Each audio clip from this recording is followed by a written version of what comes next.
Ready? Play. We will. Don't worry. Make sure everything looks good first.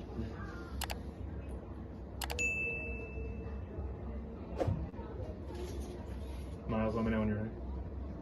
Cool. Good. I'll take the first one.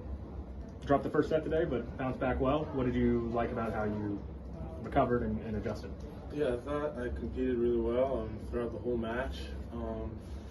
I thought I wasn't returning quite as well in the first set, and I served well to get myself to a tiebreaker. I thought he just outplayed me in the tiebreaker. Played a really good tiebreaker, maybe 3 aces, return winner. I didn't really make any mistakes in the tiebreaker. He just kind of took it to me. So I was happy with the way I bounced back in the second and third, and yeah, I thought that my level in the match just continued to improve as the match went on. Got your 4th semifinal appearance now. What are you feeling going into that tomorrow and matching up with Tommy? Yeah, I'm excited to another matchup with Tommy. We've had 3 battles now, and yeah, it seems like it's kind of a recurring thing playing Tommy. Actually, in Tokyo, I played Jordan, and then I played Tommy the next match after. So it's nothing I haven't seen before, but yeah, I'm looking forward to another high-quality match. My last one, you're very engaging on the court with the crowd. This is a really intimate setting. Mm-hmm. What's it been like for you to play in this crowd and in this environment and have them right on top of you and supporting you the way they have? Yeah, it's been amazing feeling the crowd support. It definitely helps with energy and you know, really feeling like I'm getting myself going. I also have to try to stay calm and stay focused at times. You know, there's a lot of things going on in the crowd. People yelling, "I love you, Ben," right as I'm about to serve, and babies crying, people dropping drinks, who knows how many. But yeah, it's been really cool to play here and definitely an amazing atmosphere. Ben, Miles Davis talking tennis. You hit a 145-mile-per-hour serve in your second service game of the third set, which I think equals the serve you hit against Tommy Paul at the U.S. Open. Is there some sort of build-up or green light that kind of happens in your head when you let it rip on your serve like that? Yeah, it was a little slower than my one at the U.S. Open, but yeah, I thought that he was really on top of me returning-wise today. I think he returned that 145-mile-an-hour serve. So I was trying to use some pace to kind of get him off my back. I thought he returned extremely well today. He was standing up close. So I thought I'd send one, you know, kind of a heater into the body to try to get him to back off a little bit. But he handled it pretty well and didn't back off at all. So, you know, it's pretty impressive when you see a guy who can handle pace like that on the return. And I threw so many things at him with my serve today that he dealt with so well. I imagine sometimes me trying to return my own serve, and I don't know if I'd be able to put one in the court. I was noticing when you looked at your shirt throughout the match that you're wearing some Pinocchio tape. Is that something in precaution in the abdominal area, or is something you're working through? Yeah, I kind of strained my ab a little bit, maybe 2 days before the tournament started, and I was feeling pain for probably 3 or 4 days after. It's pretty much subdued at this point, but I just want to leave it there and make sure I don't re-aggravate it. But yeah, it's not limiting me on court at all. We will. Don't worry. Make sure everything looks good first.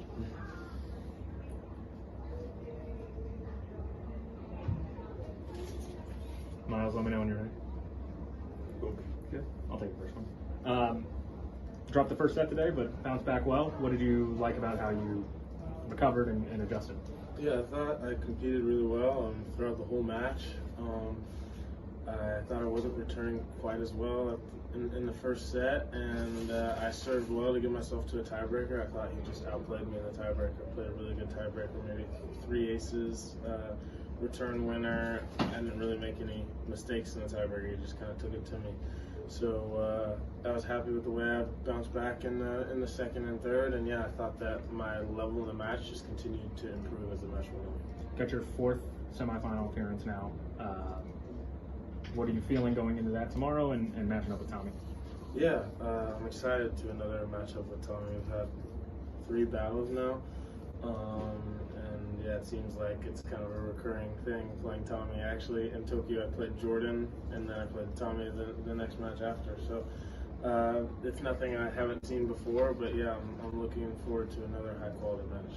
My last one, you're very engaging on the court with the crowd. This is a really intimate setting. Mm-hmm. What's it been like for you to play in this crowd and in this environment and have them right on top of you and supporting you the way they have? Yeah, it's been amazing feeling the crowd support. It definitely helps with energy and really feeling like I'm getting myself going. I also have to try to stay calm and stay focused at times. There's a lot of things going on in the crowd, people yelling, "I love you, Ben," right as I'm about to serve, and babies crying, people dropping drinks, who knows how many. But yeah, it's been really cool to play here and definitely an amazing atmosphere. Ben, Miles Davis talking tennis. You hit a 145-mile-per-hour serve in your second service game of the third set, which I think equals the serve you hit against Tommy Paul at the U.S. Open. Is there some sort of build-up or green light that kind of happens in your head when you let it rip on your serve like that? Yeah, it was a little slower than my one at the U.S. Open, but yeah, I thought that he was really on top of me returning-wise today. I think he returned that 145-mile-an-hour serve. So I was trying to use some pace to kind of get him off my back. I thought he returned extremely well today. He was standing up close.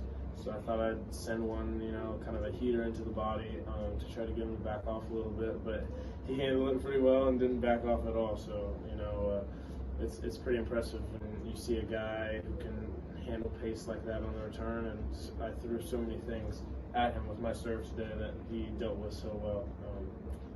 I imagine sometimes me trying to return my own serve, and I don't know if I'd be able to win in the court. I was noticing when you lifted your shirt throughout the match that you're wearing some kinesio tape. Is that something in precaution in the abdominal area, or is something you're working through?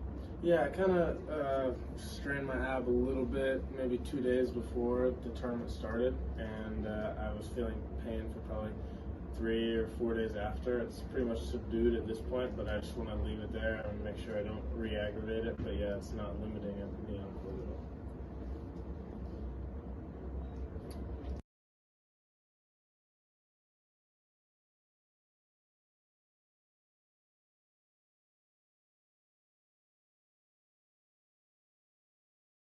Ready? Play. We will. Don't worry. Make sure everything looks good first.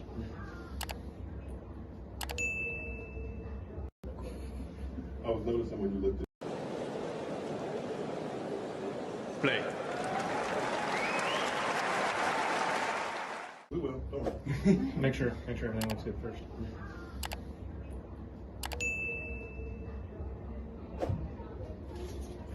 Miles, let me know when you're ready. Cool. Good. I'll take the first one. Dropped the first set today, but bounced back well. What did you like about how you recovered and adjusted? Yeah, I thought I competed really well throughout the whole match. I thought I wasn't returning quite as well in the first set, and I served well to get myself to a tiebreaker. I thought he just outplayed me in the tiebreaker. I played a really good tiebreaker, maybe 3 aces. Ready? Play. We do just 5 minutes with Tommy today. Cool. Congrats, Tommy. Miles Davis from Talking Tennis. Comfort made you work for it today. He's usually a tough out. What were some of the biggest keys to getting through in straight sets today? It's super tricky. He was, torquing the ball pretty early in the match, not giving me any rhythm, changing down the line a ton. So my goal was to kind of extend the points. I wasn't feeling amazing with the consistency of the match. I was missing quite a few balls, so just kind of, buckling down and putting more balls on the court was the goal. Fair. Last time you played was actually a night session. Today was day session, even though it's an indoor tournament. Mm-hmm. Were the conditions any different, and how would you describe them as a whole in the tournament so far? No, I wouldn't say they're any different. Indoor court is usually just an indoor court.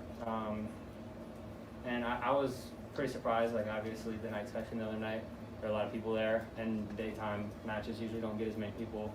But it looked like today was just as packed, so, conditions were pretty much the exact same, only difference was I was playing a lefty. Talk about the difference in potential matchups next round, either Jordan Thompson or Ben Shelton, and what each of them bring to the table with their game styles. Yeah, I mean, you'd probably say they're complete opposite game styles.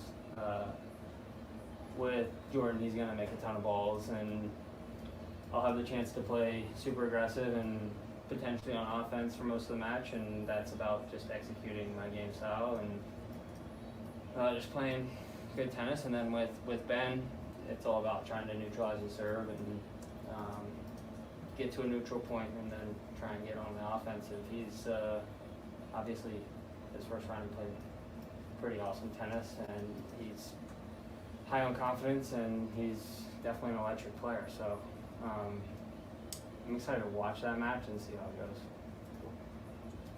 What have you been focusing on in practice for 2024? Everything. Been working on my serve. Probably didn't look like it today. I think I got broken like 4 times, but been working on my serve a bunch, working on getting to the net as much as possible. That hasn't really changed throughout the past couple of years. That's always been a goal of mine. And then just more consistent results, and I think that's more on the mental side than actually tennis. But in practice, like not having bad days in practice is something I've been working on, making sure I can bring quality to every practice. And what is the most important lesson you've learned from your time on the court? In my whole life? Yeah. I don't know.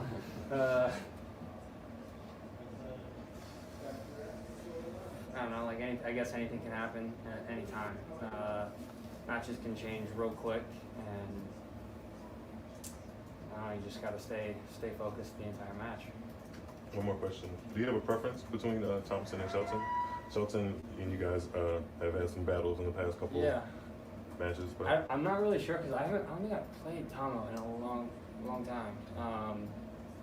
So I don't know how our games would match up. Like obviously, he lets me play a little bit more tennis than Ben would like me to play. So I don't know. Kind of want to get a little revenge on Ben, to be honest. But yeah, I mean, we'll see. Either one's fine. Last one.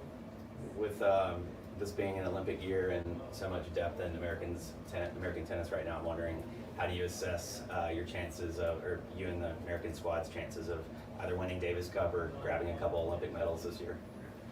I mean, shoot, I think in the next like 5 years, I mean, starting with this year, honestly, I thought last year was going to be a good year for Davis Cup for us. We had a tough finish to it for us, but these next 5, 6, 7 years are, I think, very exciting times for American tennis and team sports, or in team events. I think we have a team that could win Davis Cup, and we have players that could medal at the Olympics. It's exciting. So I mean, I think it's all of our goals. Good luck. Thank you. congrats. Thank you. Appreciate it. Thanks. Tommy. Return winner. I didn't really make any mistakes in this. We will. Don't worry. Make sure everything looks good first.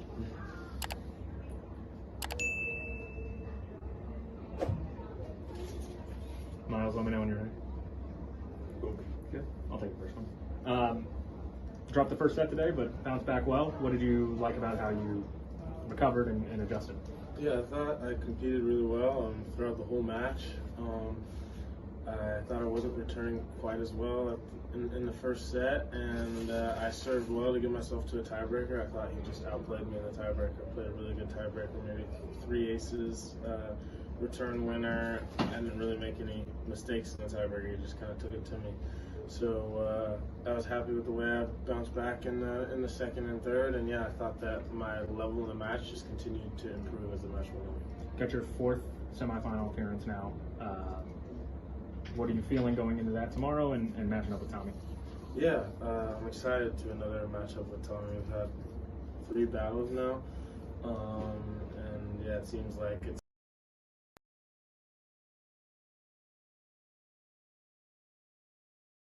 playing Tommy. Actually, in Tokyo, I played Jordan, and then I played Tommy the next match after. So it's nothing I haven't seen before, but yeah, I'm looking forward to another high-quality match.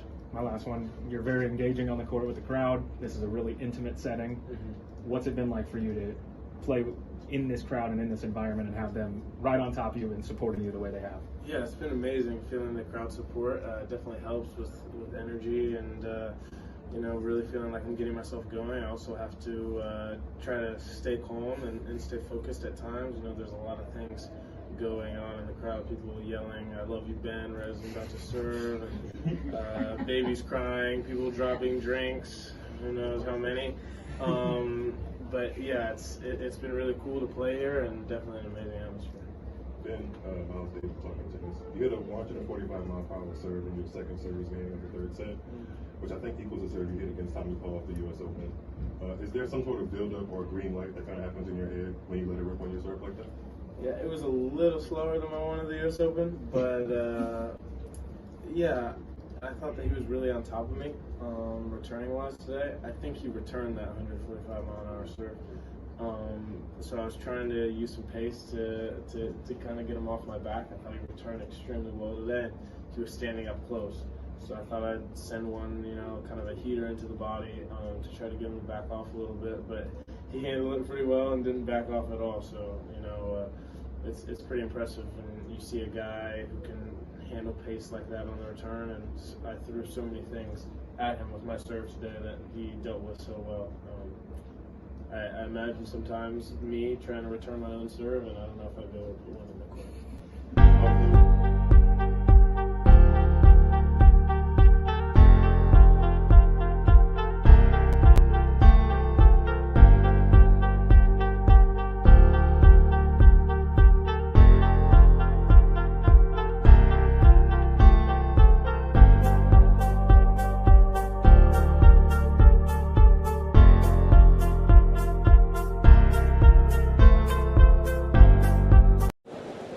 Ready? Play.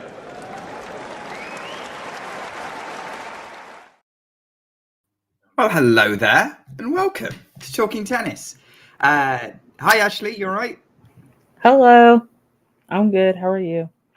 All good, thanks, Ashley. And welcome to all of you who are joining us. I can see there's a few of you here already, so by all means, let us know what you think of this match in the live chat. You are the commentators as much as we are. And we're here for Ben Shelton versus Tommy Paul, who are currently warming up in court. And Ashley, already the two players are talking like this is a grudge match. Yeah, I was watching the clips because I haven't been actively following the Dallas Open. It's been a busy week for me, but it feels like a type of a grudge match. They keep meeting each other. It's almost kind of like Iga and Coco at this point. They just relatively meet each other and whatnot. Miles is at the Dallas Open representing Talking Tennis. Love that for him. Having a grand old time over there. Just love seeing him win, but I'm very excited for this one. It's two young Americans. Both of them have been touted as, the next great American thing. So I'm super excited to get this match going and to see what comes out of it. So yeah, this is it's an interesting one, I think, because obviously they've played a couple of close matches, and they definitely seem to be the form players going into this, and probably the winner of this is going to be the title favorite now that Francis Tiafoe is out. Yeah, for sure. I did not catch Francis' match, but I did see some of the reactions on Twitter, and it did not seem like it was a good effort from Francis. So I definitely think the winner of this match is definitely the title favorite and could be lifting the trophy. And it'll be tomorrow, correct?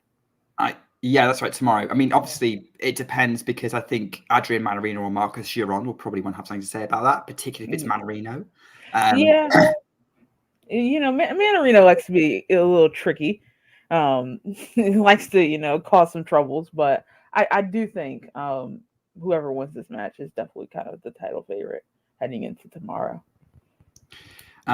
I am going to have to be honest with you lot. I actually don't have the match on my screen because there is another match going on right now in Marseille that is actually in a very interesting situation because in Marseille, we've got Karen Khachanov and Grigor Dimitrov facing off in that semi-final. And it's currently in the very last, it's heading towards a deciding set tiebreak. So I'm going to be keeping an eye on what's happening in that. and then I'll probably switch over. And in all likelihood, Ashley's screen is probably going to be ahead of mine anyway. You know, we're not going to speak that into existence, but yeah, I am. I have tennis channel. I'm at the mercy of the main tennis channel, and I also Right. have Kachanov and Dimitrov on my screen right now. So Oh, you do too? Okay. Yes. Yeah, I can't afford Tennis Channel Plus. I'm on a broke college kid budget. I can't afford that. So, yeah, Okay. I'm here for the. In which case, maybe I will turn on, because I should be able to get the Shelton match on my screen, and we will, and then basically Ashley can update us to any drama that's coming from this final set tiebreak in Marseille, the winner of which will play Hugo Humbert in that final. Yeah, we are in the tiebreak right now. 6-all in the final set. Ghosty's put a comment saying his thoughts about Tommy Paul and Ben Shelton. Hello, Ghosty. Always good to have your input on this. Excellent analyst on this channel. But am I right in thinking that Tommy Paul was also college, wasn't he? Oh, I think he did go to college. I can't remember which college he came off the top. Went to off the top of my head though. I think he did. Not entirely too sure though. Yeah. Let me Google that. Yeah, because that's an exciting prospect for those of us who are college tennis enthusiasts or US college tennis enthusiasts. Because if you do college tennis in any other country, it's not quite so good. Yeah, it's not. You know, a lot of people come from overseas over to college for college tennis. You know, but I love to see college tennis kind of be on the up and up. It doesn't look like he went to college. So, okay. For some reason, oh no, he started in the juniors. He went the traditional route, the juniors, and then professional. Okay, never mind. I don't know why I thought Tommy Paul went to college, but I had a feeling that he might not have, but it wouldn't put it. I wouldn't put it past him to go to college. I mean, a lot of these American players do tend to go the college route. Either route is fine, honestly. Speaking of birthday cakes, it's my birthday. Woo! It's your birthday. It's your birthday. I am a ripe 24 years old.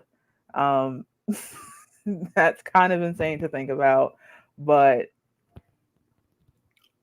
I am 24. Okay. I am the birthday girl in question, as it says. You're 24. Wow. Yeah, I'm a young whippersnapper. I did not have you. That was not the number I was expecting you to say. I thought it was going to be something like 22. I was 22 2 years ago, Nicholas.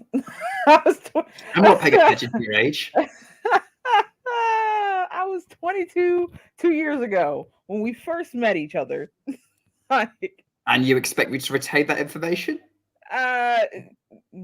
No, not really. I was gonna say yes, but I don't even remember my parents' age, so no, I don't expect that. One of my friends actually doesn't know his own age. Oh, that's crazy. I keep having to say to him how old he is, because he remembers what year he was born, but he doesn't remember how old that makes him. So I have to tell him every single time he asks what his age is. That's hilarious. It's very helpful that I was born in the year 2000, so the last 2 digits of each year is my age. So it's good to remember. So I'm like, how old am I? Well, actually, you're 24 because it's the year 2024. So yeah. Ghosty, I will never call you daddy. So sorry. I will never do that. I'm sorry, we're too professional here. Okay, I'm not a professional, but whatever. Oh yeah, sorry, I keep giving you titles you don't deserve. Oh wow, so crazy that I don't deserve. Hey, you're the one who said it, not me. I did say that. That's I crazy. think you deserve it, but you keep playing it down. Okay, well that is also very true. Okay. I would like to apologise to our viewers. You're probably thinking, why on earth are we not talking about the match? The answer is neither of us are actually able to watch it because I'm at the mercy of Sky Sports in the UK and Ash is at the mercy of Tennis Channel, and both of them are showing Khachanov and Dimitrov. And we've just seen Dimitrov take a spectacular tumble at the net to concede the mini break to Khachanov in this deciding set tiebreak. So Yeah, we're going to be commentating on a different match yeah, to the one yeah, we just both. Hopefully, our channels will switch over to the one we actually want to watch. If not, we're yeah, going to very much be relying on other people to come join us. yes. Also, this wouldn't be a tennis talking stream if Nick didn't shade me at least like 7 times in the stream. I bring shade I bring all the shade to these streams, and What does that make Ashley's me? one of my favorite targets, but she's not immune. But she's not the only one. I'm one of your favorite target? That's crazy. That's literally insane. I have been so nice to you. Hey, look, I feel like I've been in the receipt of some shade in the past. Well, yes, of course, but that doesn't negate the fact that I'm nice to you. Well, I think I'm nice to you sometimes. Okay, fair. All right, fair enough. We have a very sibling type energy here. Yeah, yeah. Well, no, my sibling doesn't roast me as much as you do. Oh dear, your sibling needs to up their game.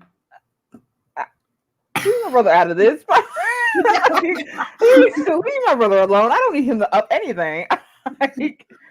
By the way, it's 4-all in the final set tiebreak. Yeah, just to update people.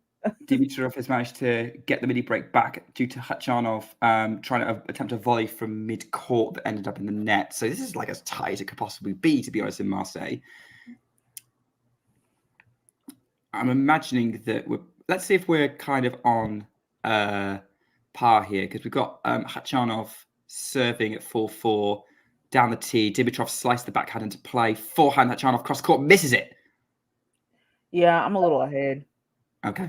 4-5, I thought you might be. Dimitrov now has the midi break. After being 4-2 down, he's now 5-4 up. He's won the next 3 points. And he's now 2 serves away from reaching the Marseille final, which, given how crazy this match has been, is madness. Hello, Sport and Politics. You're going Shelton in 3, are you? Get some match predictions on Shelton versus Paul, which is what you're all here for. As soon I as we like can. that prediction. I like that. Is that what you're going to go with? Yeah, I'm gonna go with that. Yeah, Shelton 3. Also, Khachanov is not happy. He just threw his racket to the ground. Yeah, he's not happy because he came into net to try and pick up a Dimitrov drop shot and scooped the forehand into the tram line. Dimitrov has 2 match points. That was not a good approach shot, my friend. That was actually egregiously terrible. Yeah, it's just none of this is going his way. It's suddenly gone horrendously off the rails for Khachanov after looking so good at points. Yep. But really, it's been, Dimitrov has been looking like a favourite since kind of the end of the first set, even though he lost the set. Khachanov, oh my word!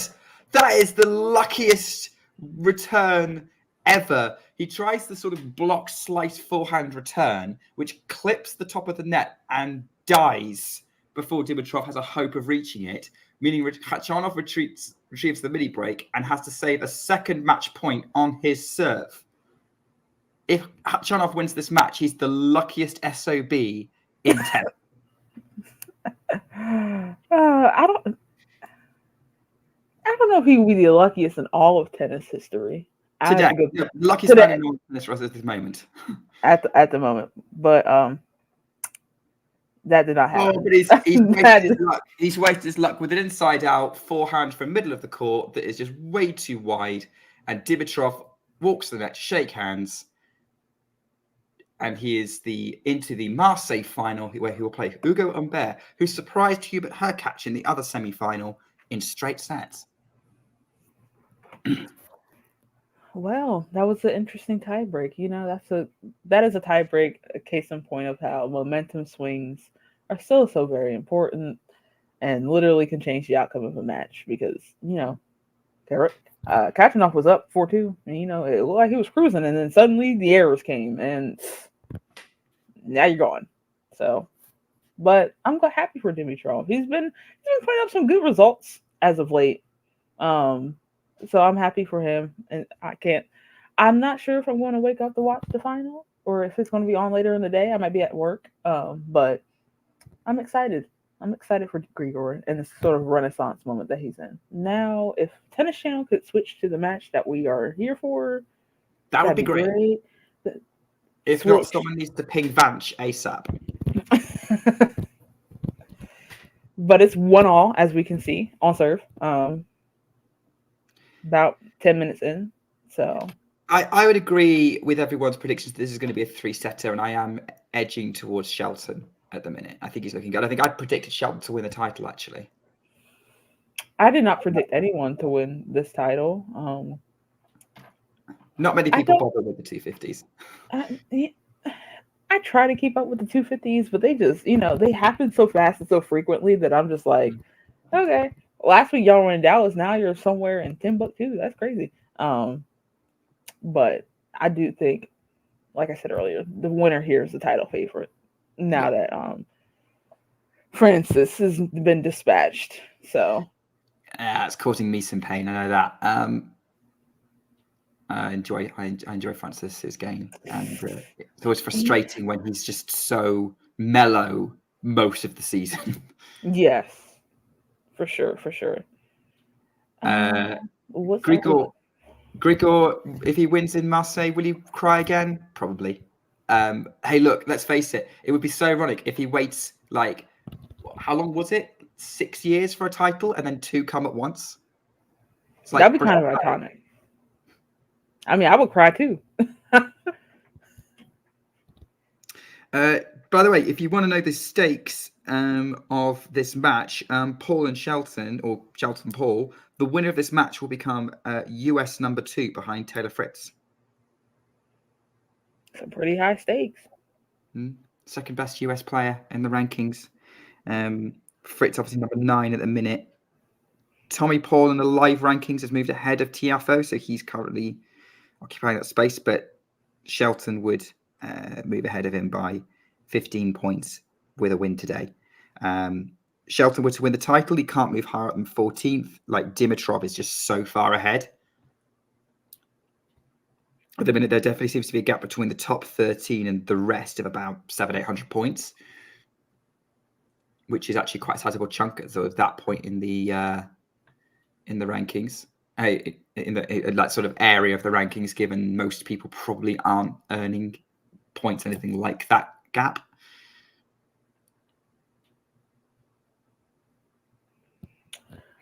Shelton will be US number 1 by year end. I mean, I could see it. I mean, he's in a position. He's in a position to be number 2. So I can definitely see that happening. It would definitely take some better results on non-hard surfaces to kind of solidify that. But I think the way that he's approached improving his game after his first literal year going out of the country. I think he has the headspace to be the U.S. world number 1 by year's end. I almost said world number 1. I'm like, ooh, not sure about that one. No, probably not. He's needed to develop more of an all-around game before he gets there. He can rely on his serve and his and some of his spectacular shots, but he's not. Go ahead. I'm sorry. Go on. I think he has the tool. I said this several times at this point, but I think he has the tools to have an all-around game. I do think his big serve gets he does tend to default to the serve +1 that has come to known for American tennis players. But I do think he has the ability to move around, his net approaching, and stuff like that. It just needs a little tinkering with, but I do think the building blocks are there. Yeah, he is struggling a little bit, just a tad, but he has advantage on his serve. Let's see what he does.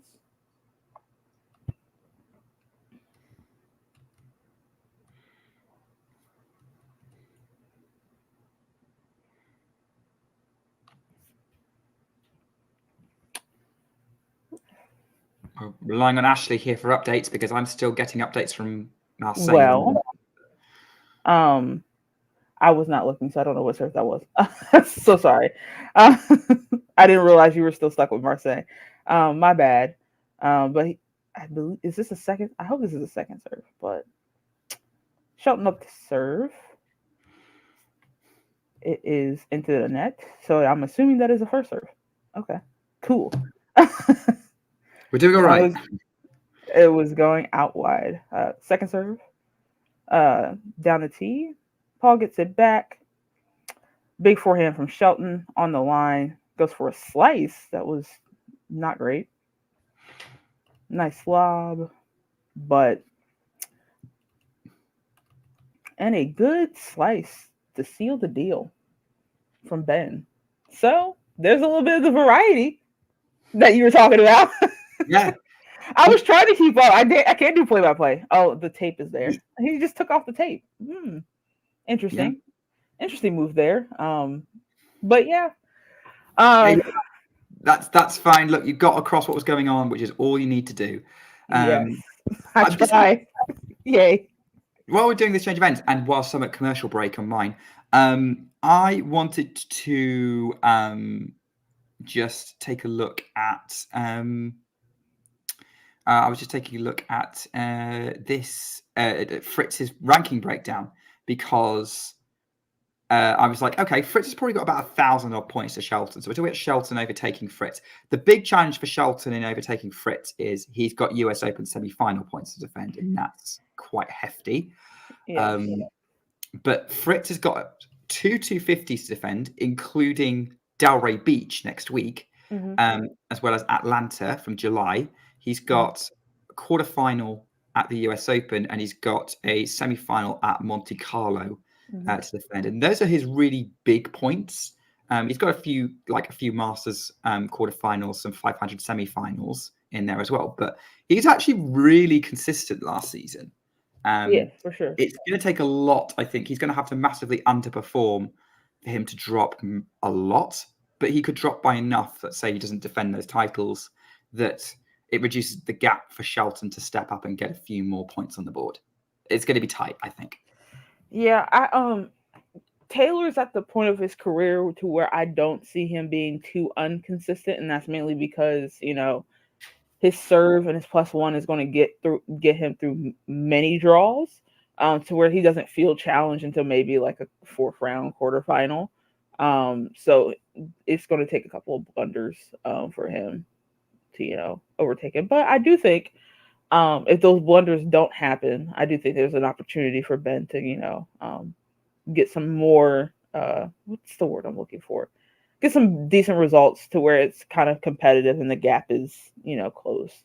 I see the possibility of him being US #1 by the end of the year. I don't know if that's going to happen though. Also, I'm on commentary duty, so I need to get back. It's 15 all. 4th game of the first set. Tommy Paul is serving. I'm actually behind the live score, actually, but that's okay. That's fairly common, to be honest. With again, Tennis Channel's usually so behind, and we've got, and my stream isn't always great either with what I'm getting from Sky, which I think is probably similar feed. But we'll see. I'm hoping that after this promo, that I'm about to watch this match.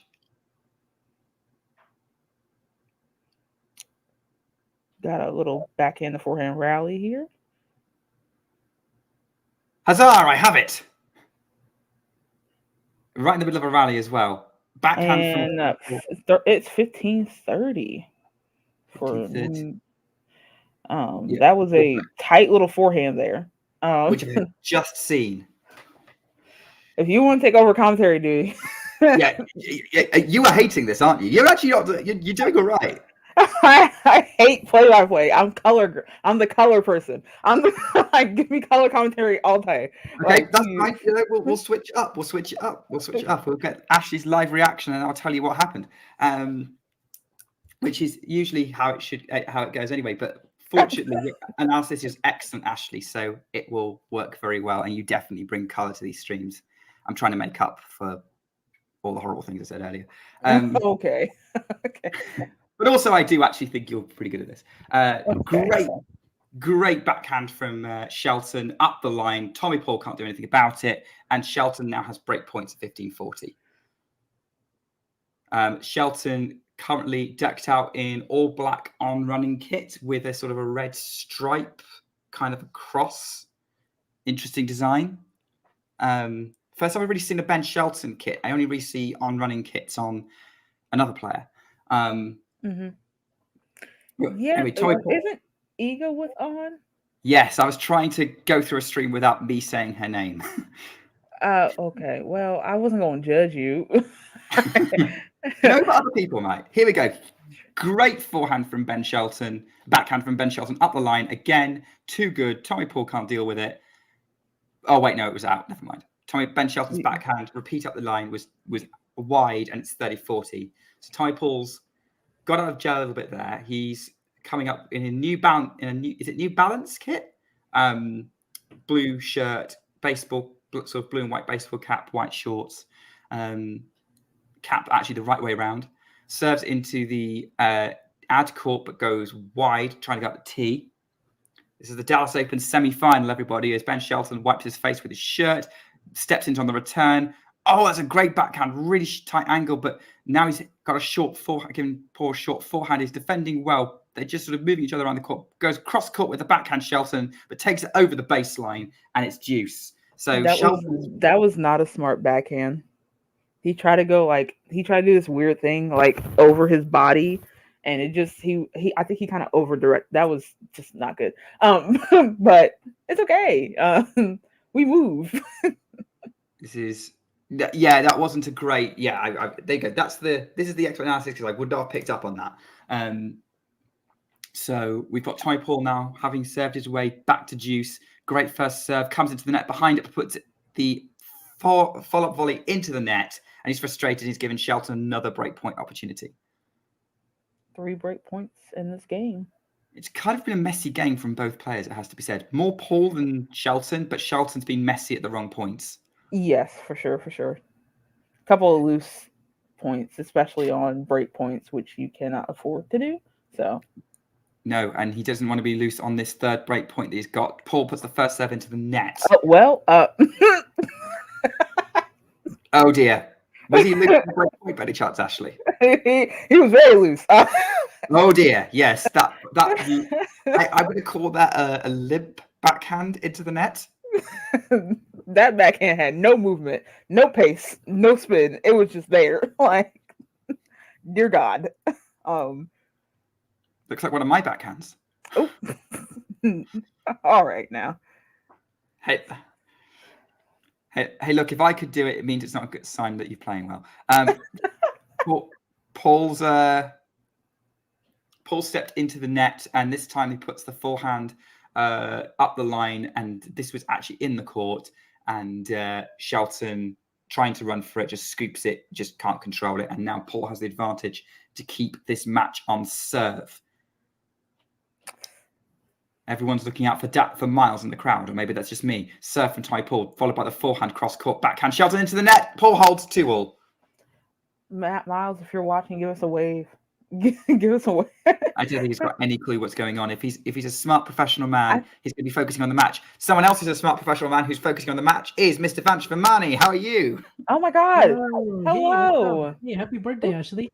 Thank you. At least somebody said happy birthday to me.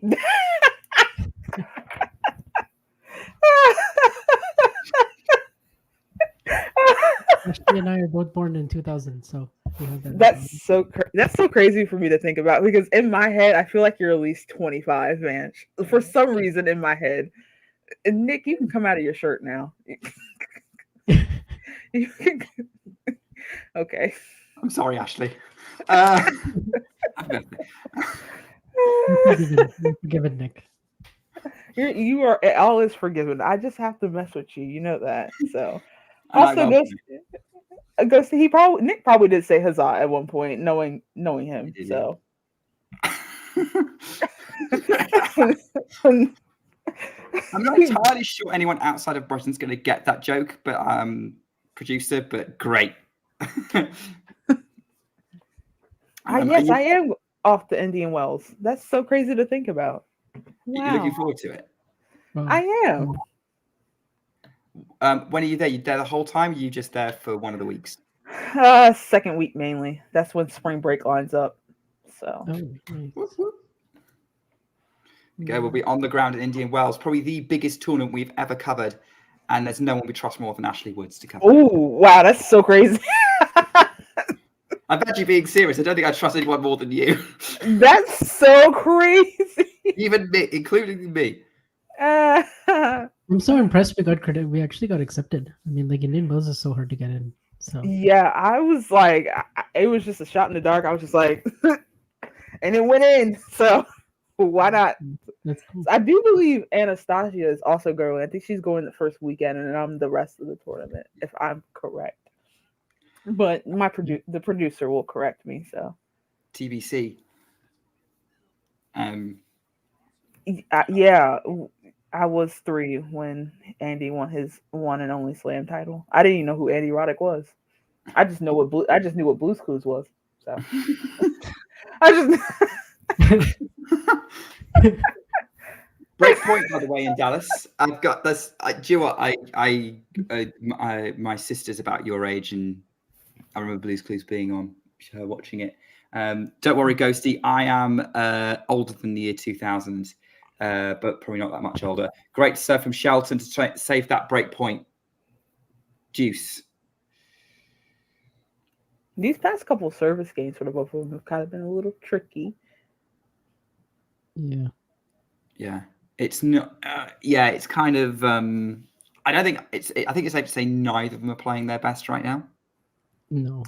No, not at all. No. Oh, that serve was very wide from Shelton.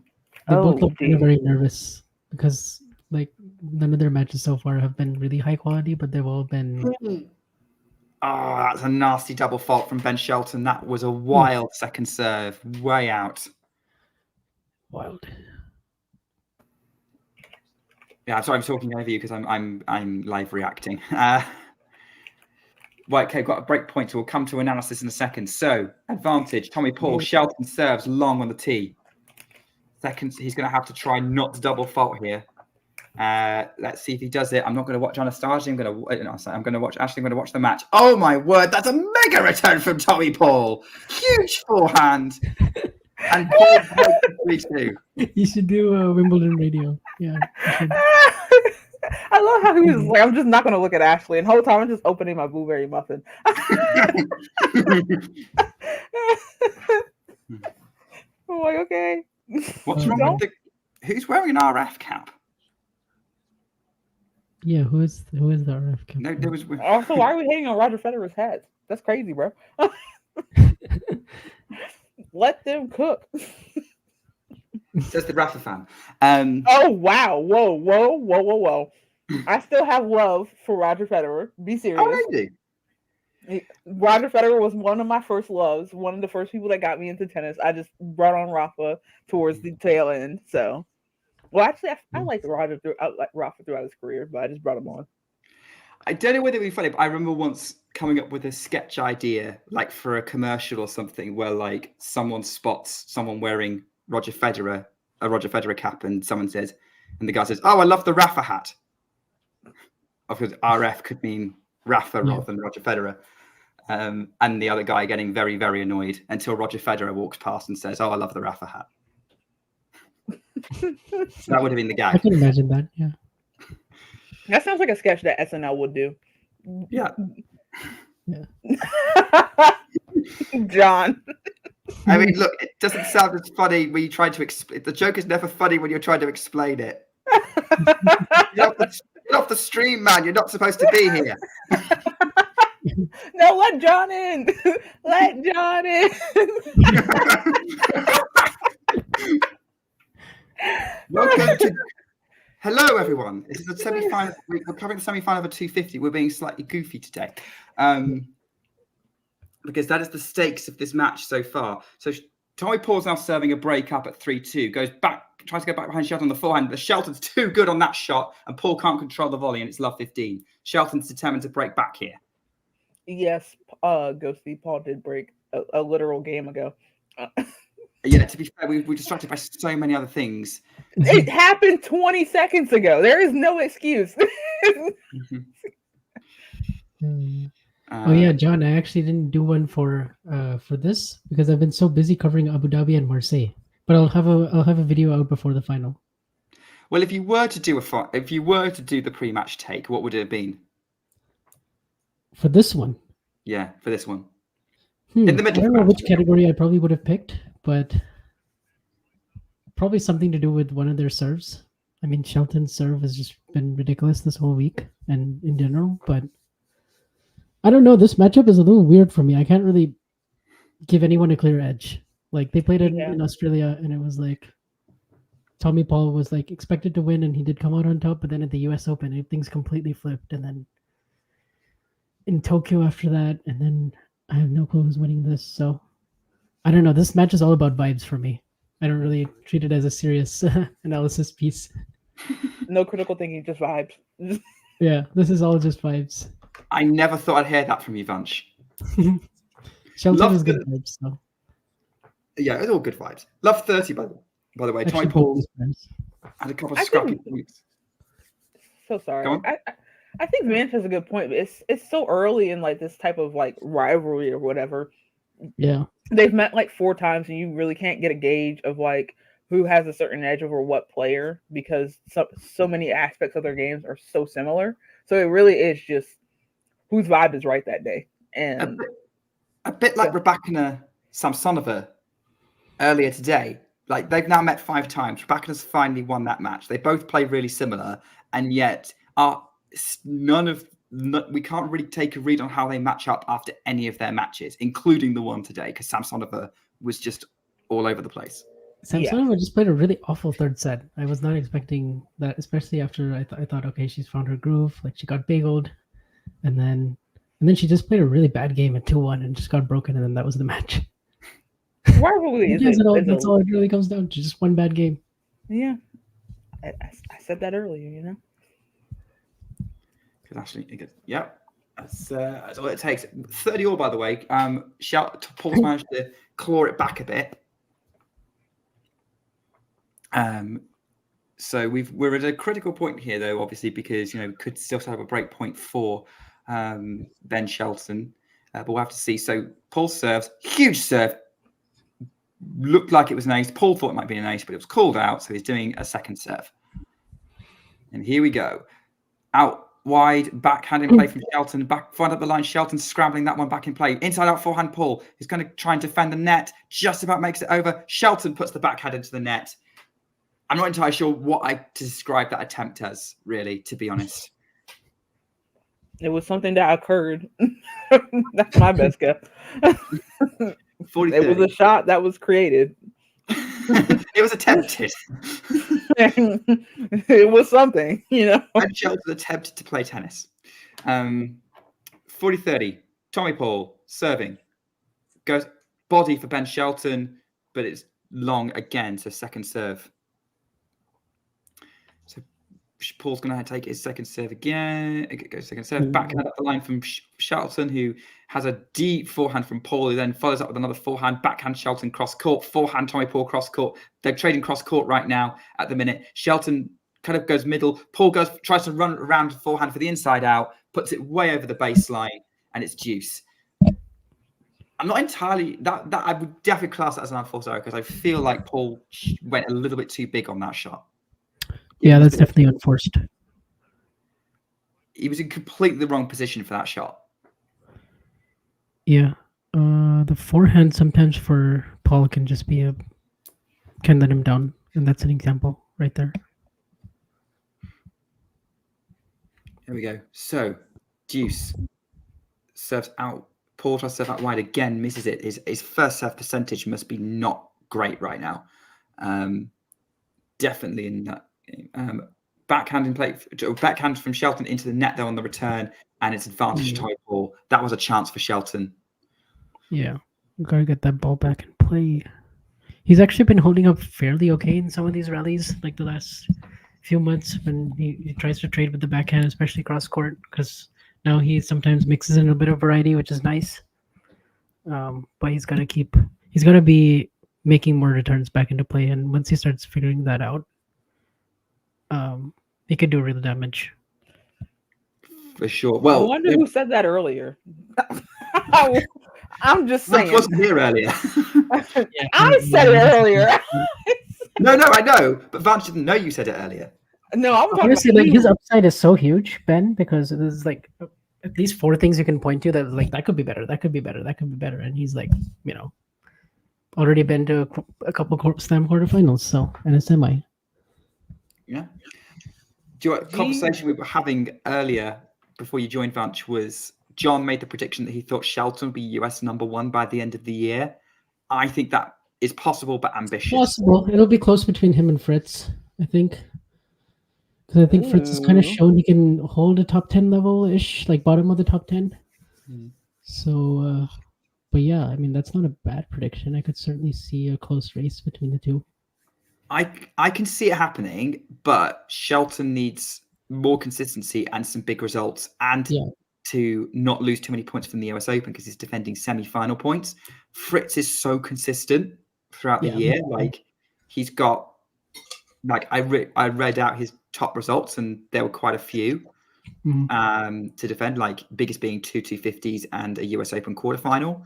Like he'd have to really crash out hard defending those to give Shelton a look in. Yeah, like I could see Ben having a good run at Indian Wells, like draw permitting and form permitting, obviously, but I just think those courts would suit him really well. Like those really jumpy, high bouncing, gritty, slow hard courts. Yeah. I feel like he could do some decent damage. I remember him and Fritz played a really good match there last year, and Fritz just won that on experience, but I mean, I don't know. Ben has improved since then, so. Yeah. Excuse me. Bless. And I can also see him pick up more points on the clay and grass. Definitely grass. Yeah. These errors, Ben. Let's get it together. Oh dear. He's not clearly. Ben's not happy with the test Ty Paul is throwing at him. Although having said that, I guess we said either of them are playing super well right now. As we see we're into a rally right now. This is probably what Ashley just saw. Yeah, Shelton's forehand loops over the baseline, love 15. So yeah, I mean, like you saying earlier, Ashley, like Shelton's game, there's so much potential with it. There's room for development and everything, but there's no reason why he couldn't develop an all-round game. You just gotta have the right mentality and the right people around you. The framework is there. Like I do enjoy his relationship with his dad, because I think his dad gives him the kind of positive reinforcement, but also like is hard on him, and at the same time, like, it doesn't seem like a relationship that could go bad. You know what I mean? Like, right. I feel like there's a mutual. There's definitely like he wants to support him and all that type of stuff. Oh my dear God, Ben. Do you need a cup of espresso, bro? Like, oh my, this is not great. But yeah, I've got Tommy Paul with a love 40 opportunity for a double break. Obviously, those of you who are paying attention to the screen will know what's just happened. It's not happened for me yet, but we'll see how it is that happened. Huge serve attempt from Ty Paul up the tee, missed by quite some margin. So the second serve's coming in. Feels like he's rushing it a little bit, but he gets it in play. Backhand in play from Paul. And then, that scooped backhand from Shelton is wild and wide. That I don't think that was the face of the racket was way too open. That was a really silly rushed backhand.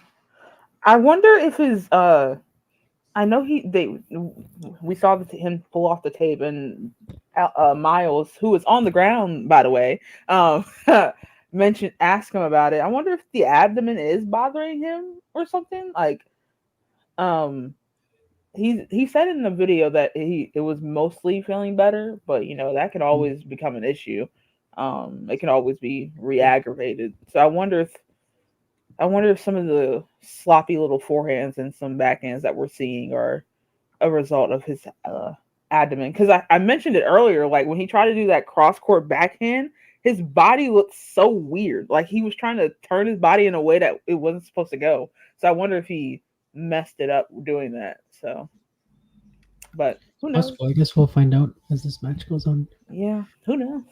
Do either of you want to come back on Ghosty's point that he's putting? Because I didn't see the Thompson-Shelton match about Thompson revealing some cracks in the Shelton game. I did not watch Thompson versus Shelton, so I can't speak on that. I don't know if Vance watched it. I watched like some highlights and I caught a little bit of the first set tiebreak where Thompson just played lights out. But I remember some people were mentioning the tape in his abdomen. Like I definitely saw that on Twitter. Okay.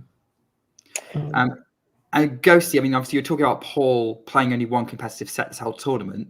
Is that because he was lights out ahead of his competition, or is it because his competition didn't show up? One competitive. Oh yeah, that's right. The first set against Kupfer. Yeah, actually he was ahead in that set, but then he kind of let Kupfer back in, and then it was like 5-all, and then he broke. But apart from that, he's just been fairly straight setting most of these guys that he should be beating comfortably, like Taro Daniel and then Kupfer. Those are the two players that he played before this. I actually thought the Taro Daniel match would be a bit more tricky, so that's good for him that he was super efficient there. Another really weird return from Ben Shelton for 15 love. Like, it's like, I mean, okay, it was a little bit of body serve, but it's just he was sort of twisting out the way to make the shot. He's not really getting the right position for some of these shots. Backhand from Shelton is, again, just in the net. And again, it's too close to him. This is a really odd watch. It's like he's rushing everything. Yeah. We've got Paul, huge serve up the tee. Shelton blocks it into play, keeps the rally going, but Paul's kind of moving him around at the minute. Backhand to the foot from Poise long. 30-15. That was more Shelton kind of not trying anything and just blocking it back and waiting for Paul to miss, which he did. So maybe this is him trying to steady himself and calm down. Someone's got match commentary coming through. If you might want to fix that. Huge forehand from Tommy Paul. Shelton can't run it down. Gets a racket on it, but can only go in the net. It's 40-15. So as you, yeah, that's 2 set points. Tommy Paul serving 2 set points. 40-15 goes body. Shelton moved out of the way, and I thought, was that an ace? But yeah, that was long from Tommy Paul. So he's going to have another go. Well. Second serve. Oh, wait. Maybe that was a first serve let. A re-go. Ace. Gets the job done. Exactly the same serve. 6-2.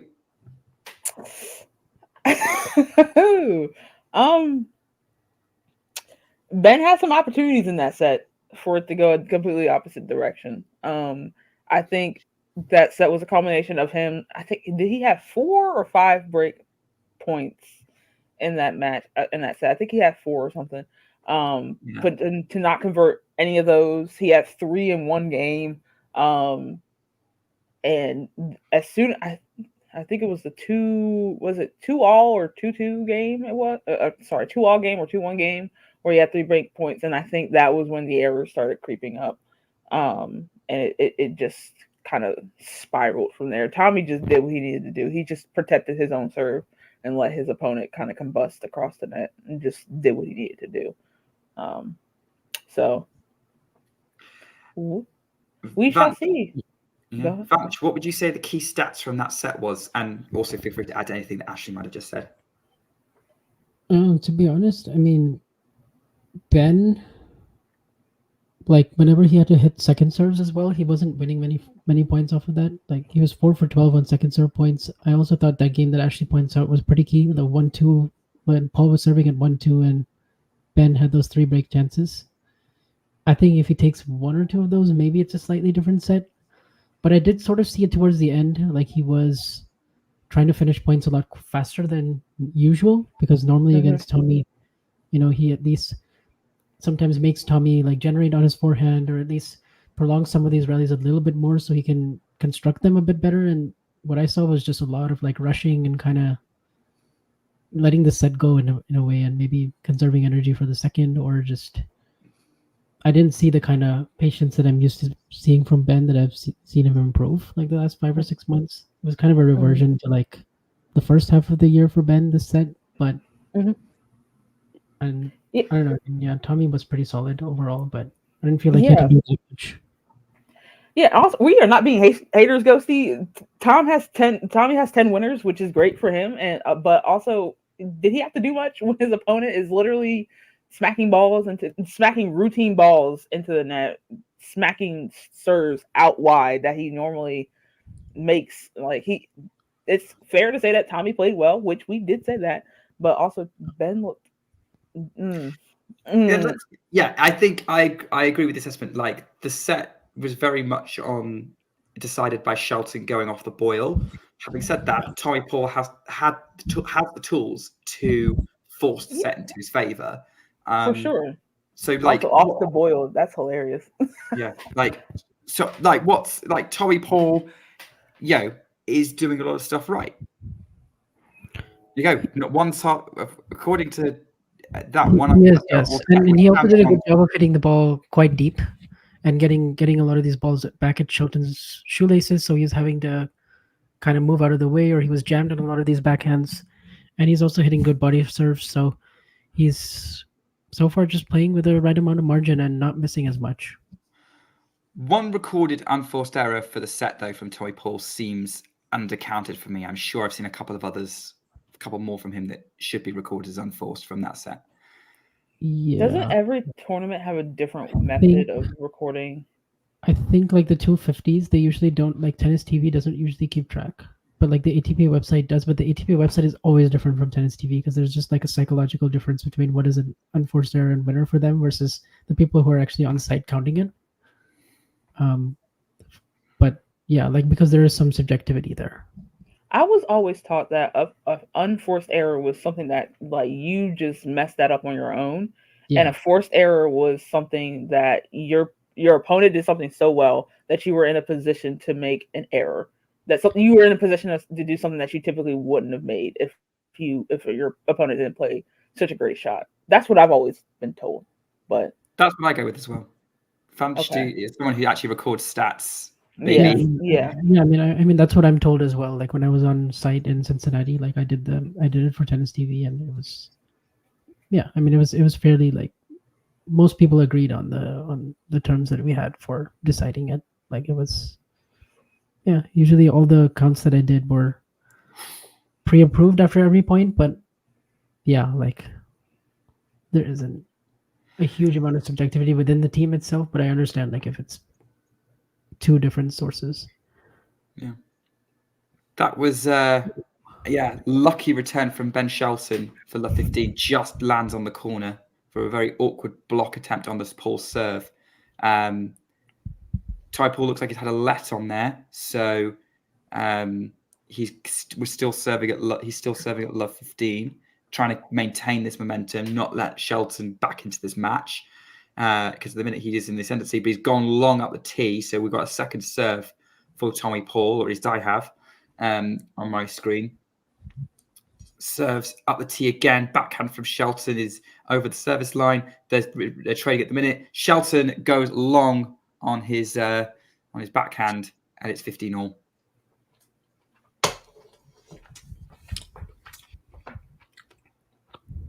So yeah.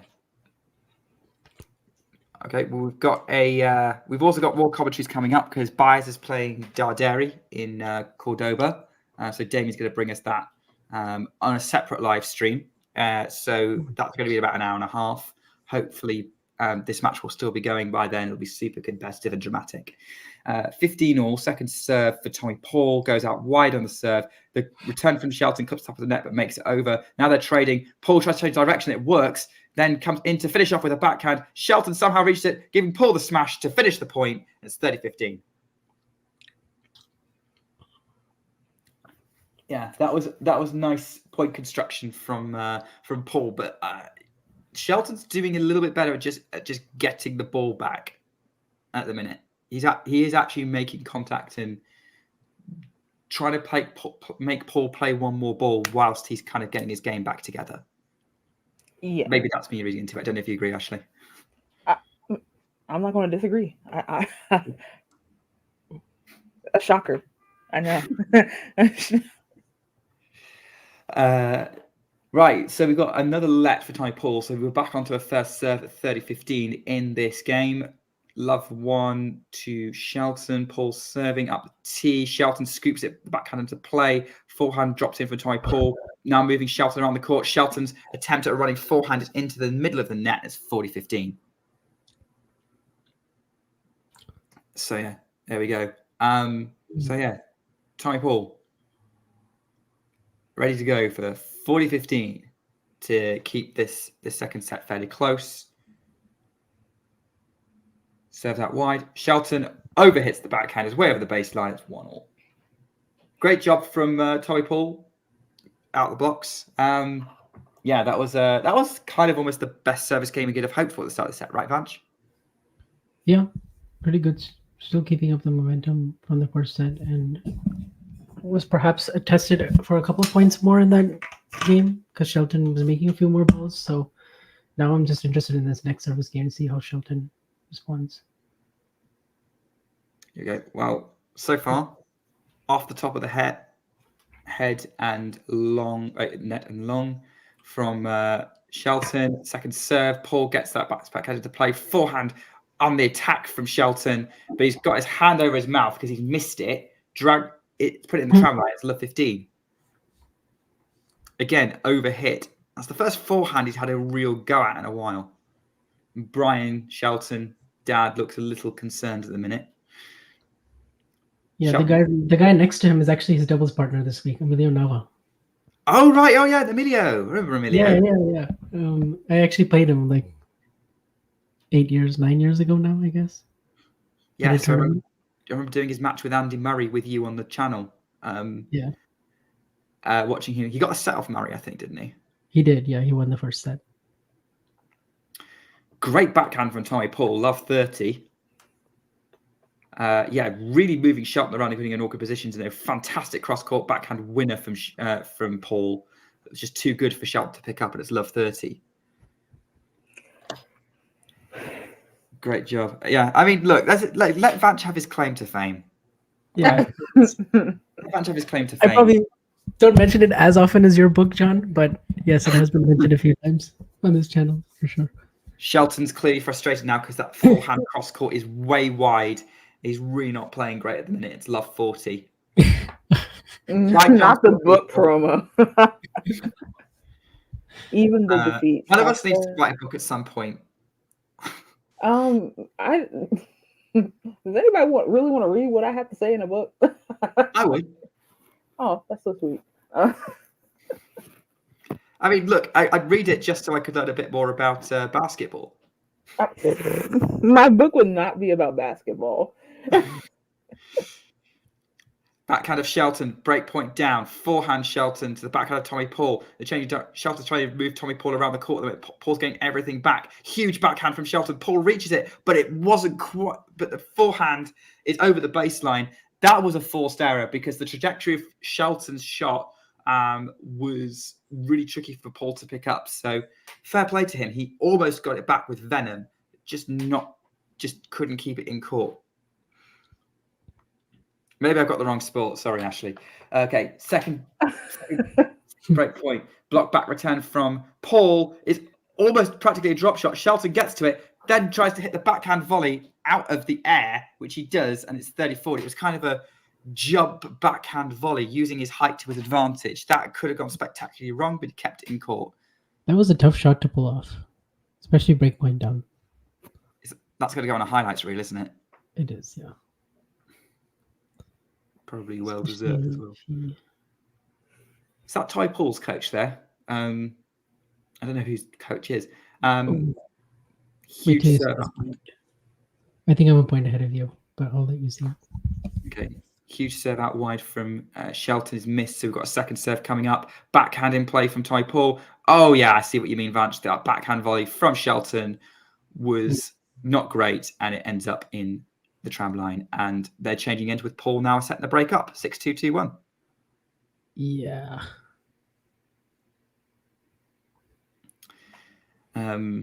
Yeah. What's the unforced error count for Ben Shelton right now?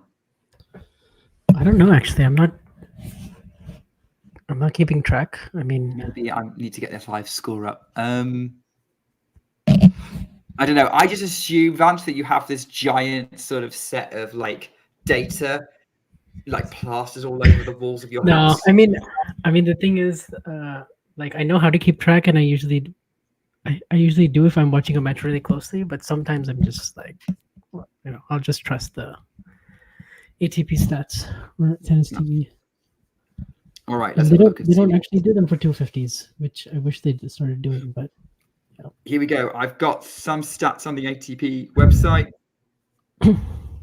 So for the match, it says Shelton's hit 7 unforced errors. yeah, I think that's probably Sounds off. wrong. It's wrong for sure. It's definitely been way more than 7. Yeah, the people at the ATP are being very That's why generous. I tell you, there's a psychological difference between, like, or a philosophical difference, I guess is a better way of putting it, between the ATP website and like, if you're watching on tennis TV and they put the stats after the set is over, you'll see it's like completely different. Yeah, it just doesn't. Yeah, it doesn't fit because both of them have hit. Like Shelton has definitely hit more than 7 unforced errors, and Tommy Paul has definitely hit more than 2. Yeah, there's no way. I guess they just count a lot of them as forced. Maybe.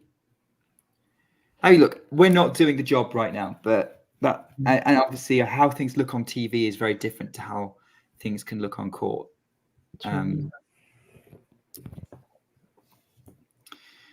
So here we go. Tommy Paul goes out wide, backhanded to play from Shelton. Paul forced into a backhand error there, into the net, love 15. So maybe Shelton, the comeback is on here. Tommy Paul stepping up again to this serve. He's played really solid today. I'll give him credit for that. He has, yeah. Tommy's played really well so far. Yeah. He could have easily lost focus at the start of that second set, but he's actually been taking care As of it. exemplified by that forehand winner we've just seen up the line. 15 all, really great, like just teed up off the return, the +1, really effectively done. I think he said in the post match thing that John uploaded, Tommy after his last win that he wanted to get revenge, and he was really hoping Shelton would win just so he could play him in. Yeah, because it's the head-to-head's like only 2-1 in favor of Shelton. And yeah, I did open this stream by saying, "Oh, have we got a grudge match here?" Yeah, I mean, obviously they want to win and everything, but they're pretty good friends off the court. Mm-hmm. So here we go. The Americans. Yeah. Are there any Americans who don't get on with each other? I don't think so. I think all of them are pretty chill, you know? Yeah. I'm sure they have their group chat and stuff. I wonder what they app they would United Cup group chat. Like that's been confirmed for sure. Oh, they would have had to. Yeah. I wonder what app they would use. Would they use WhatsApp? Would they use GroupMe? Would they just use iMessage? Are they just that basic that they would just make an iMessage chat? Discord? All I know is Coco Gauff be trolling Francis and Eubanks and a lot. As a person who has who is a moderator for 2 Discords, Discords are not worth it. No, I barely use it, to be honest. But I don't have options off for those because those can go wild. I'm in the mentality of like as soon as I'm in a Discord, I just mute it. I just mute all the notifications. I'm just like, all right. Hi guys, I am a real person. Mute. Relatable. Here's a question. I mean, like, great return from Ben Shelton, who then tries to drop shot and it goes in the net. So Tommy Paul now leads 3-1. Shelton's now serving to try and keep this within 1 break. If we had like a tournament of, say, the top 50 with some buys or like top 64 Americans, something like that, like some kind of giant Grand Slam that only Americans could enter, like who would be the favorite to win the men's draw? So only American players in there. Like active? Yeah, active. Well, I mean, like probably the top 4. Yeah. Oh, yeah. It would have to be the top. Yeah, the top 4, obvious. Yeah. So that's Fritz, Shelton, Paul, Tiafo. Yeah, pretty much those 4. With obviously, if Korda has a really high peak, so if he's playing well, then he could probably cause some chaos. Yeah. Mickelson might have something to say. At some point. Perhaps. You know Maybe what? I'm gonna root for Brandon Yeah. Nakashima. Oh yeah, Nakashima. Yeah, Nakashima as well, for sure. Certainly the 2022 version of Brandon. Could What? compete Yeah, with the 19.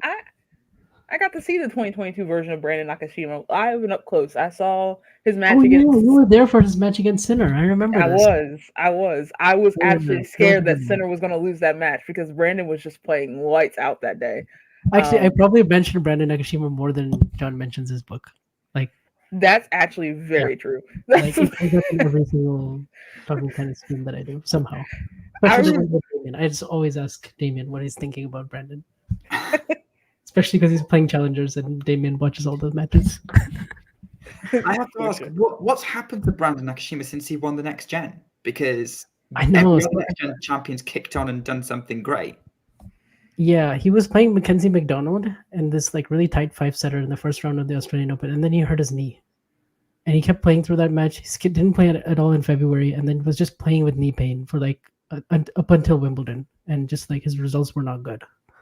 And then his ranking dropped, and then once he couldn't defend like the San Diego points, then he fell outside the top 100. But actually since then, like credit to him, he's been playing really well in challengers, like getting to semis, finals, or even winning a couple. So I think he's back inside the top 80 now, so he should be. Or actually, I'll probably have to see where his live ranking is, somewhere around 80 or 90. But I guess he's going to be able to play in big tournaments again, hopefully. Yeah, that should get him automatically into majors at any rate, and good chance of. Yeah, he's 91 live ranking. 91. Okay, yeah, that sounds right. And he's playing in Cherbourg Challenger next, sort of this upcoming week. So yeah, that's okay. That's Nakashima. Okay, yeah, that would make that makes sense. And like, yeah, he's in the mix. But yeah, I suppose like it's a silly question where I asked to a certain extent because obviously the top 4 would be favorites. But I think the difficulty is that when these top 4 Americans all play each other, they're fairly closely matched. For sure. Yeah, for sure. I would say Fritz still has the edge over Tiafo most of the times when they play. They're all have their own strengths, and it's like really nice to see like it not be so much serve and forehand dominated now. Like all these guys have great backhands. All the Americans do. Like honestly, all of them. Like I'm going through the list and I'm like, I don't think any of them don't have a great backhand, which is not what we're used to in terms of our. That's time. Finally, the American coaches have figured out how to teach backhands. And like Paul is kind of in the middle of Fritz and Tiafo when it comes to his game style, because like Fritz is an amazing ball striker off of both wings, and he's got this like really great technique. And Francis is really creative. He's got the variety. He's got like the shot making, and then Paul is like somewhere in between. He's like a hybrid of them. So it's like he can do a little bit of everything as well. And then. Personally, I wouldn't get a martini with Sebastian Korda. I would personally get one with Nelly Korda because that's my girl. That's my girl. We're gonna get margaritas and tacos together, and we're just gonna talk. I think that's being clipped now, Ashley. It's gonna be made into a short. I mean, you know what, Ghosty, I will say that you're right. Like, I forgot Ghosty is like a huge Korda guy. I'm talking about the ATP backhands. Like coaches don't teach American men how to do backhands. American women just obviously for some reason are like, yeah, we'll teach you how to do backhands because Coco Gauff's backhand is the best part of her game. It is. Yes, it is. I feel like. Am I a Korda supporter? I feel like I hate on Korda more than most people on the stream. Like I have on the record said that Korda is not the best athlete in his family. Yeah. He would probably agree with that too. It's just bad. I think he'd probably agree he's not the best in the family by far. Because his sisters are like number one in golf or something. I think Nelly was like This number is one just at one. some point. I This is think Nelly was outrageous. number one at one point. I think she's like I think she's still top 5, but I don't think she's number one right now. I think it's some girl from China that's number one in women's golf right now. But Nelly up there, like, so I'll go get a martini or a couple margaritas with Nelly, because that's my girl. But I'll high five Sebastian. Nelly Corder is PGA champion and is Olympic gold medalist in golf. So yeah, she is definitely way more decorated than her brother. Oh yeah, love her down. Love her down. I tell you what, if Corder is overappreciated, is Tommy Paul underappreciated? I mean, I was not in Hanya's eyes. Hanya's not here. I haven't mentioned him for a while. I will say that. I don't know. I don't know. I mean, like I think he's appropriately rated to me. I don't think I like rate him or underrate him. I feel like people recognize the talent that he has. I think some people definitely underrate his game. I've been a person that has underrated his game in the past. And I think he's made some really solid improvements to his game to where I'm like, okay, I was wrong about you, bro. Keep moving, keep moving. But I don't know. If there's some people out there that don't like Tommy's game outside of me and like 6 months ago, I haven't seen it, but I do think Tommy Paul is very much like, oh yeah, he has some pieces. He can do something. He's very watchable. He's very quick around the court, and like he's really hard to hit the ball through. Akra certainly found that out the 2 times he lost him in Canada. Yeah, he's a wall. Yeah, he's one of the best movers. Probably top 5 on hard court, I would say. I would say that. Yeah. Yeah. I'm also not going to argue with Vance about tennis stats. At least not on stream. I'll do it. I'll do that later. He's like a really good athlete. There's no doubt about that. Yeah. I think there's no doubt about it. Like Tommy Paul, fantastic. He definitely deserves to be top 20 ranked in the world. Like the results he gets and the way he can push top players. If he were to win this title, honestly, it would be a long time coming because he hasn't won a title since 2021 in Stockholm, and it's like for a resume that he has, like Australian Open semis, and I hadn't read it last year. So like honestly, if he won this title, this would be like long overdue. So I agree because I thought he would have done last year, but you're right. Like he got that Australian Open semi. Did he not? He reached the final last year, didn't he? He did, yeah. He lost to Cerundolo on grass in the final there in Eastbourne, and then he also lost another final to De Minaur in Acapulco. He had chances in that one. Yeah, that was a weird. I kind of put him in the same caliber as De Minaur, like they're about the same level. Okay, so you wouldn't be surprised to see Tommy Paul top 10 then? Yeah, like I mean, he can definitely get to like a career high of 9 or 10. Like I could see that for him. I can see that as well, actually. Yeah. Like I don't think that's a hot take at all because he's been pretty close already. And the way he got to that Australian Open semi, like, fair enough, the draw opened up, but he was the best player in that section, and he was the one who took advantage of it, and he stepped up far above any other players, including Shelton. Yep. Who's currently sitting eating a banana, having held serve for 3-4. Just keep it. He's currently shadowing Paul at the minute in this match. There's not an awful lot to discuss. Like both have been holding serve a little bit more comfortably now. It's going to be about whether Tommy Paul can kind of see this out. Which, given how he's been playing this tournament, we'd expect him to. I would expect him to, but I've been surprised before. Yeah. I gotta see how Manarino looks in a semifinal against Giron, but I mean, Manarino has to be the favorite for that, right? We said Tiafoe was the favorite against Giron, so Yeah, I thought so too. But Giron has been surprising us this week. Certainly, I didn't expect the scoreline against France. I was actually surprised that he won the match, but I was surprised by the scoreline for sure, and how easy it was. I always said something flippant about, so it's guaranteed that the Dallas Open final will be guaranteed to be between a Frenchman and an American. Yeah. But I don't know if I've got the wrong player with Marcus Giron there. Are we sure the Frenchman's not going to surrender before the final? Because that's in their blood to surrender in any war. Do we want to check the French slander here? Do we have any French viewers? Oh, Lord. Do we want to be blocked in France? If anyone was offended by that comment, please, we apologize. If everyone found that comment funny, then you're not wrong.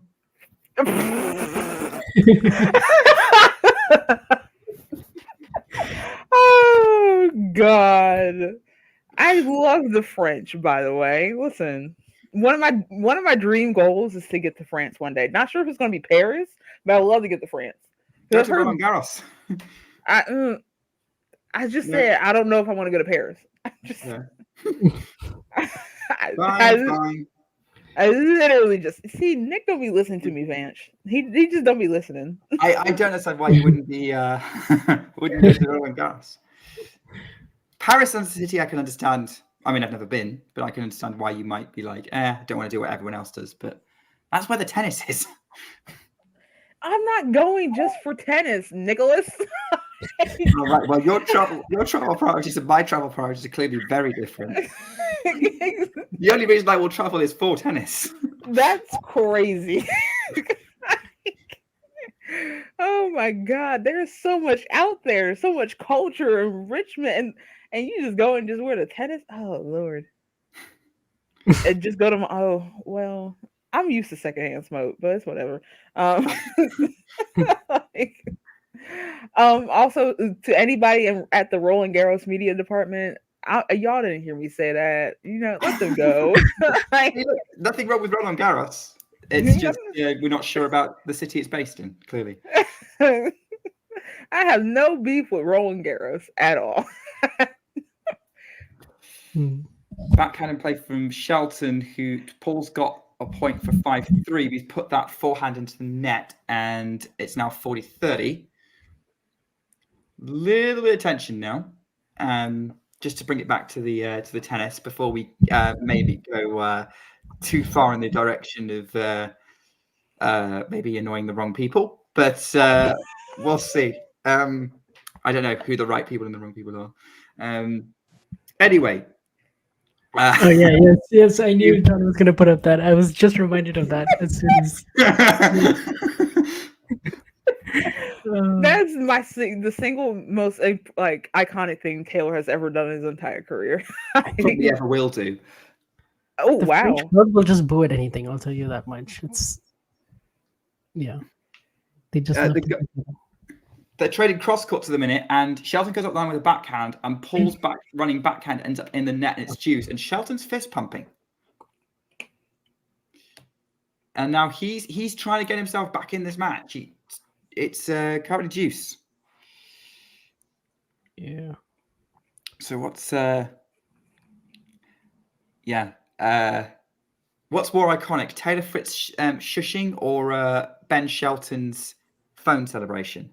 Well, considering how Ben Shelton's phone celebration still has a certain fan base, panties in a twist, 6 months later, I would have to say that.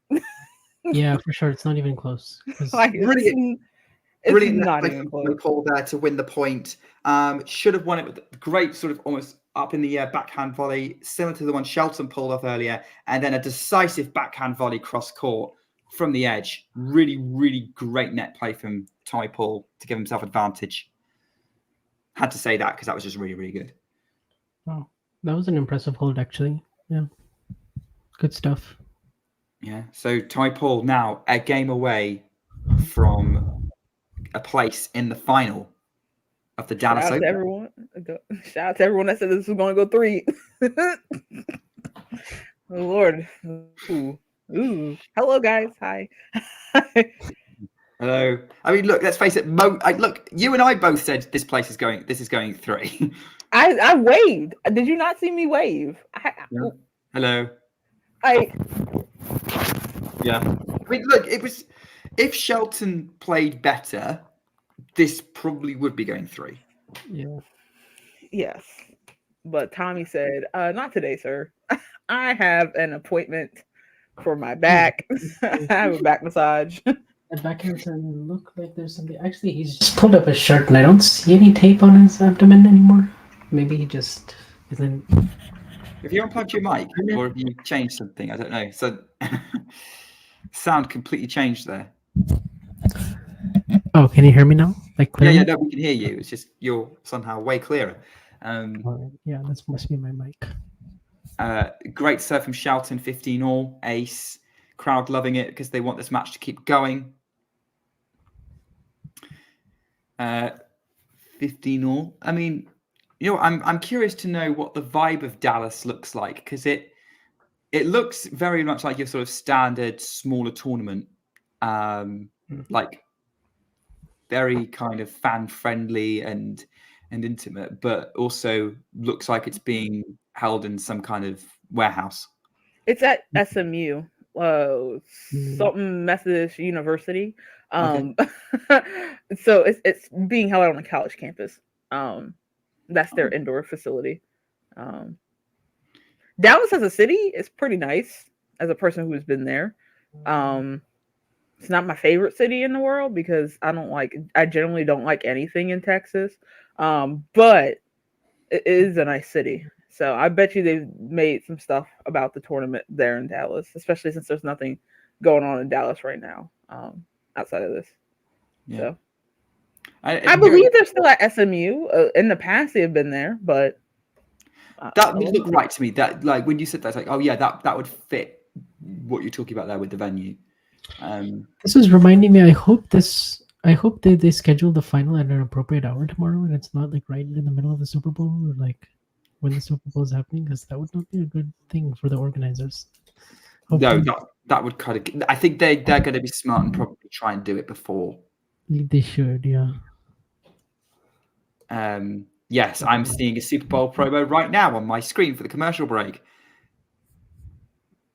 Because whilst the NFL craze has definitely hit the UK as well. We are starting to get a growing fan base for that sport, and there will definitely be people I know who will be staying up for that game. But let's face it, the biggest game in tennis, the biggest game is not going to be that. It's going to be whoever wins the Dallas Open, or probably more likely it's going to be whoever wins the Abu Dhabi Open between Elena Rybakina and Daria Kasatkina. Yeah. That's the biggest prize in play right now, in terms of a ranking event, anyway.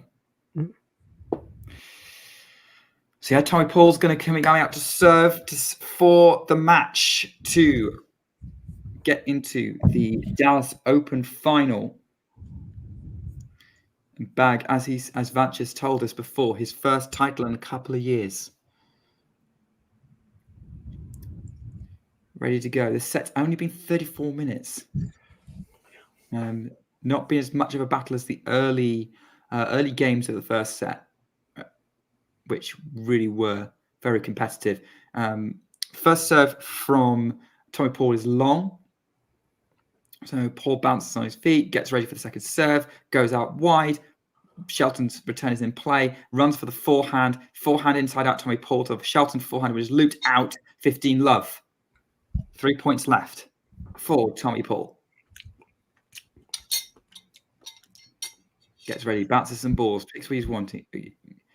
Gets his Yonex racket out, bounces the ball on the ground, jumps up and down, keeping himself energized. Shelton, ready, trying to extend this match. It's only the one break. Huge serve up the tee from Tommy Paul. That was a brilliant ace, and it's 30 love. That is excellent. Excellent job. We've got Tommy Paul now serving at 30 love. Serves body serve for Shelton, who can't get it back in court. It's 40 love, 3 match points for Tommy Paul to put himself in the position of the US number 2 behind Taylor Fritz. Again, gets ready to serve.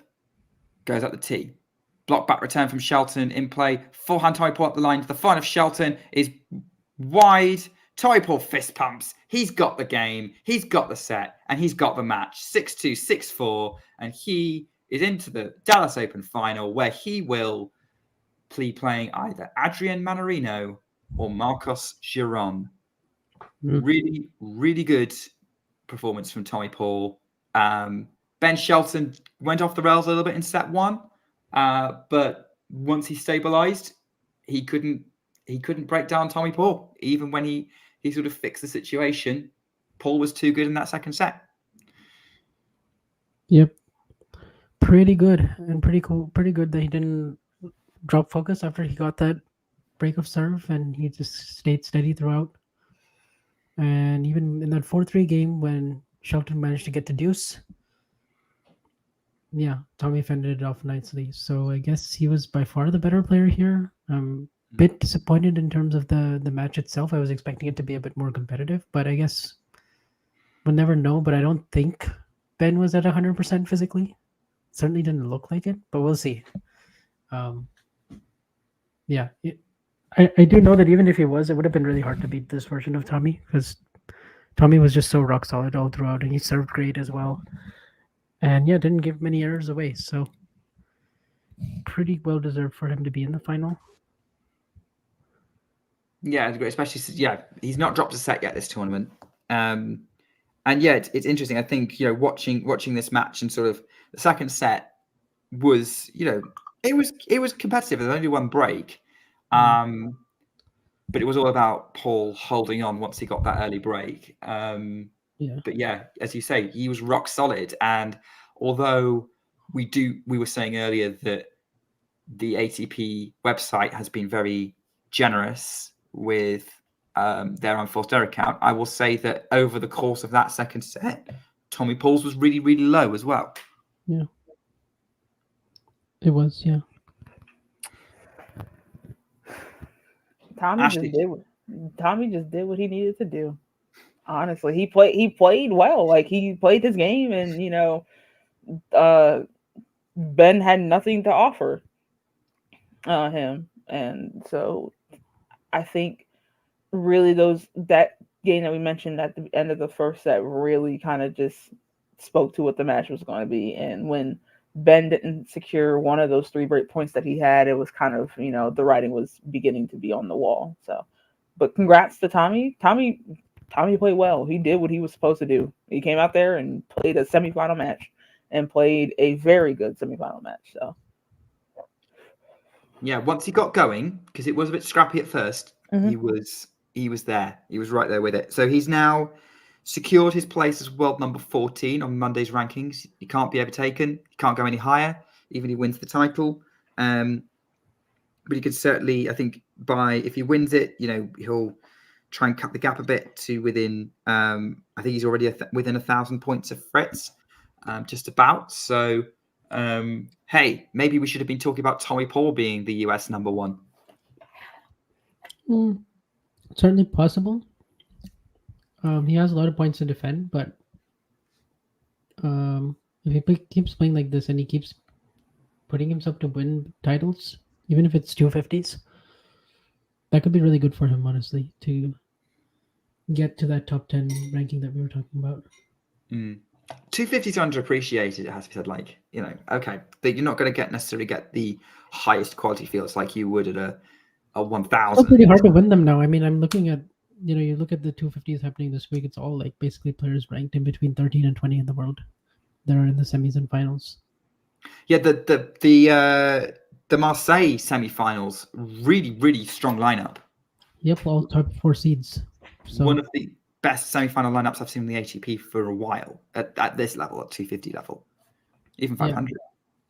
And like, there's going to be other competitive 250s as well, like Doha and stuff. I think Medvedev is the number 1 seed there, and you got like Rublev and Khachanov and players like that are, usually always in the semis or finals. So yeah, it's not easy to win titles. No, definitely not. I think definitely it's a staple of top 100 quality if you can do it. But the field is so closely competitive. Yeah, it's hard to do. It is really, really hard to do. Well, that was an interesting match. I guess going into it, obviously we've got another match coming up in Dallas. We've got the match in Cordoba shortly, although that's going to have to be after the first semi-final, but we will be updating you on how Sebastian Baez does in that match. Thoughts ahead of the other Dallas semi-final. Like, is Mannarino the heavy favorite, or are we giving Giron a strong chance of making it an All-American final? I definitely give Giron a chance. I do think it'll be more competitive than any of Mannarino's. Only been on court for 49 minutes so far until the semis, but I think actually Giron can make it quite physical. He's been playing really well this week. He loves the conditions in Dallas. He was hitting his forehand really well against Tiafoe. And Mannarino just presents different challenges. I think they've met once before, and Giron actually won that match. But obviously Mannarino's playing a lot better now.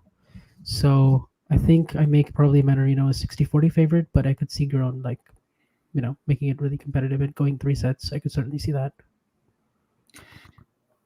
I have nothing to add to Vance at all. We'll wrap it up here. Ashley, do you want to give us your final thoughts on the match we just saw?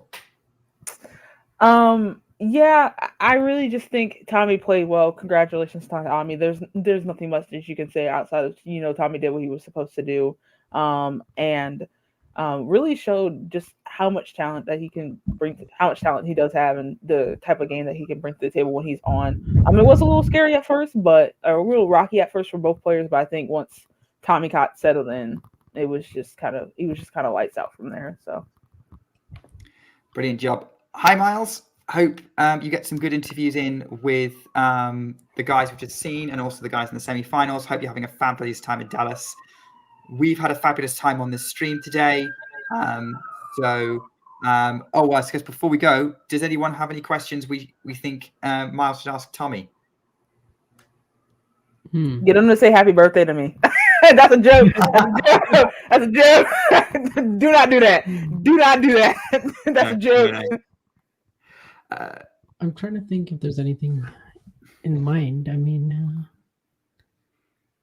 I don't know. You could ask him about sort of what his game plan was, I guess, and how it changed after he won the first set. Was it kind of tricky, knowing that you're a set away from getting your revenge, and what was kind of going through your mind at the end when you were serving for it, and how far do you think you can win the title? I don't know.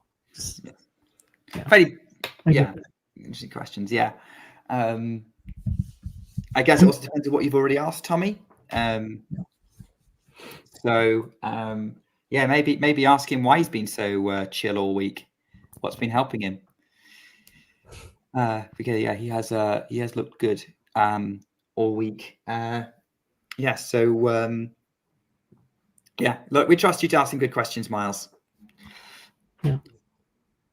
All right, and well, thanks Ashley and Vance for joining. Thanks to all of you who have been watching, who are still with us. It's been an absolute pleasure as always. Stick around if you're new to the channel. Give us a like, give us a subscribe. We've got a live stream coming up where we're going to be covering the Cordoba semi-final. We've got live streams of the Abu Dhabi final happening tomorrow. We've got the Dallas Open final, obviously, on stream as well. So keep an eye out for that, as well as our ATP and WTA weekly shows. Thank you all for watching. Take care and keep talking tennis. Cheers. Bye, y'all. If you enjoyed this video, make sure you hit that like button. Don't forget to subscribe and click that notification bell so you don't miss out on all things tennis.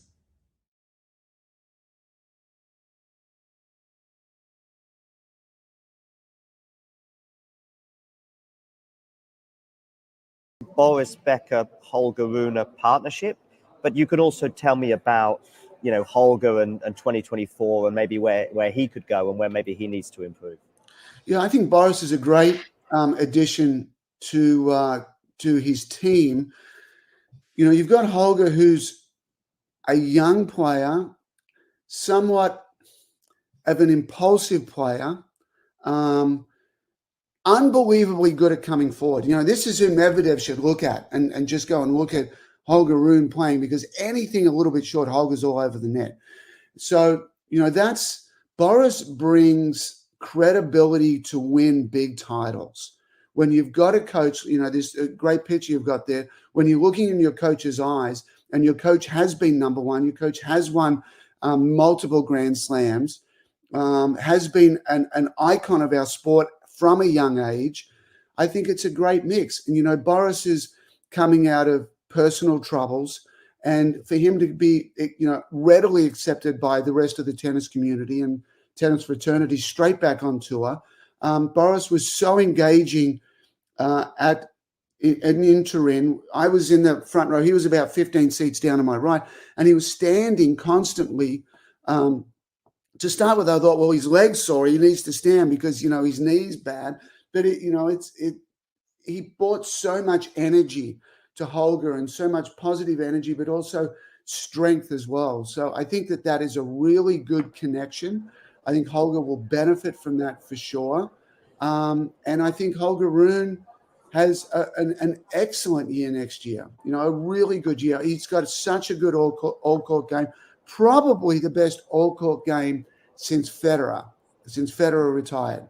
So his ability to jump on a short ball, his ability to attack, his ability to serve and volley, his ability to come forward with a forehand down the line when standing with 2 feet behind the baseline is probably the gold standard right now. And he just needs, you know, the forehand can get a bit impulsive. He can spray a bit with that. He can get too antsy when things aren't going his way. You know, you can see them, you know, the nerves go up a little bit. He just needs to stay calm. He needs to chill. He needs to breathe. He needs to take his time. There's nothing that there's no problem that he needs to solve. He just needs to not beat himself. And those are the messages that he needs to really take on board for next year. And, you know, he, at some stage next year, he could be number 2 in the world, challenging Novak for number 1.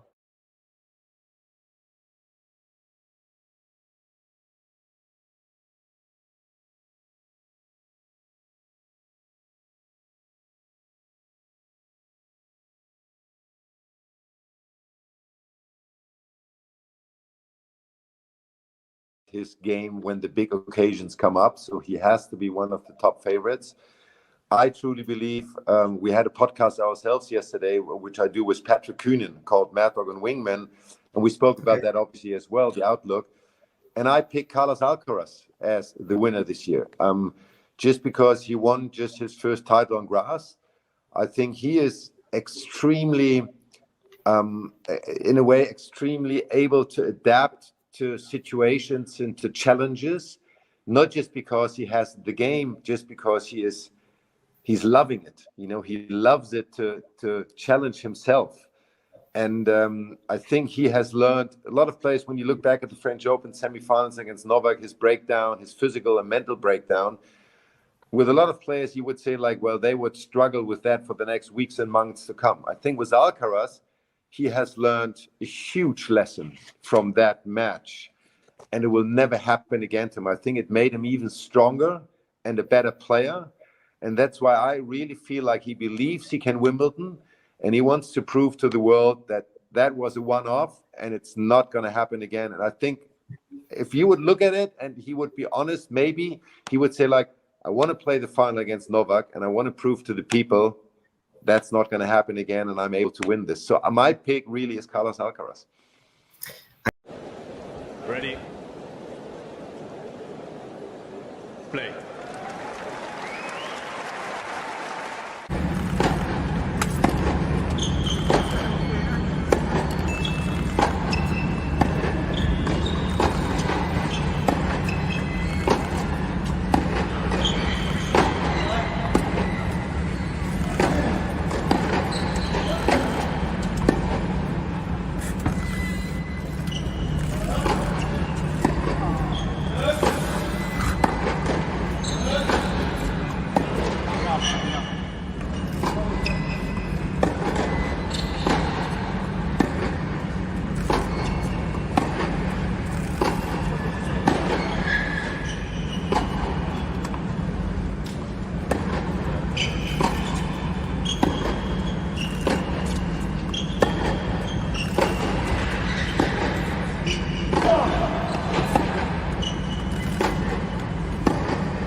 If you enjoyed this video, make sure you hit that like button. Don't forget to subscribe and click that notification bell so you don't miss out on all things tennis.